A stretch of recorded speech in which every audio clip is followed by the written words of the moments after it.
So that's what the OneMindSet Foundation here, something that can continue to go no matter the incident or the crisis. We almost like a service. So like the same way you'll see AT&T pull up with a cable, you know, when you see AT&T, they coming in to put in Wi-Fi. Well, you see OneMindSet, we come in to uplift and make change in the community. And so that's the point of our foundation here today. Why the OneMindSet Foundation? Well, got to know what OneMindSet means. Perseverance for a better tomorrow. That will be in the dictionary. But in order to know what mindset is, you got to know who Chan Sylvie is and where that came from and where it stemmed from. Because all it is derived just from my upbringing and what I've seen in under-resourced communities. And what I've seen in under-resourced communities are mental barriers on the mind. And what I mean by that is, man, if you're in a jail, in a 4x4 cell for 24 hours, for 25 years, or for life, you're going to go crazy. So that's what we got right now in our communities. We in a 4x4 cell, mentally broken in our minds and in our communities. So what's going to happen? It's going to spew out. Whatever you got inside of you, it's going to come out and materialize into the real world. And that's what we seeing. And I'm coming from a place where I'm speaking on behalf of my own people, speaking on behalf of my own community, because I know what's going on in our communities. We'll say Black Lives Matter, but that's only when it's police brutality. Man, where's Black Lives Matter when we hurt in the streets? Where's Black Lives Matter when we hurt in our communities? Where is Black Lives Matter when people don't know when their next meal gonna come from? When people don't know, man, what I'm gonna be after this? And what I mean after this is after high school. Man, people, they're like, man, the crime rate is hot. We top 25 in crime right now. What do you expect? You're not giving nobody hope or motivation. Without hope or motivation, there's no real reason to live.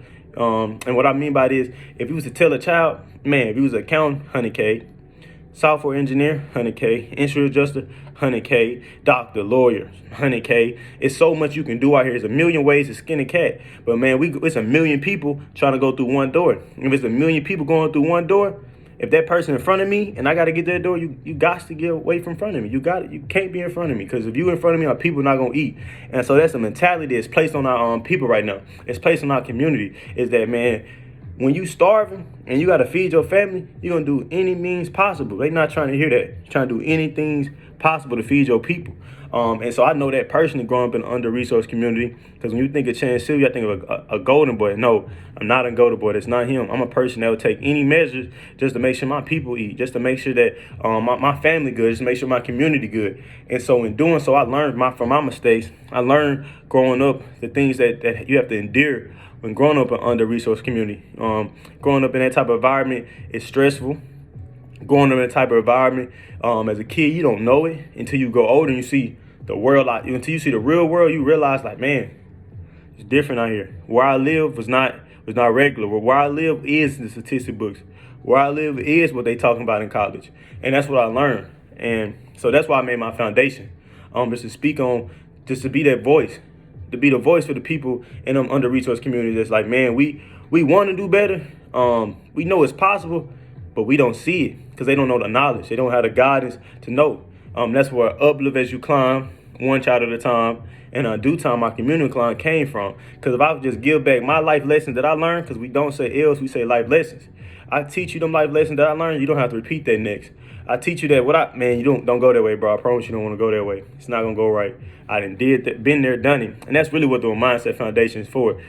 It's just somebody that's grew up in that environment and that knows the true impact that it has on your mental, your body, and your soul. And just to be there and try to create those world changes. No way it can be a better day tomorrow. And so that's the point of the OneMindSet Foundation, is just to take away that education divide that is placed in under-resourced communities, to show people college outreach, to show people different careers, because everybody can go to college, and just to be here to impact and help the next generation, so they can know, man, you can be whatever you want to be. You're a king or a queen, and so let's do it. And so that's the point of OneMindSet Foundation, and that's why I made it. Just to impact the next, because I know from my failures and from my life impacts, I'm not perfect, and I never will be, and I never try to be. I just try to be me. And being me, I'm just trying to help the next. So that's why I made the OneMindSet Foundation.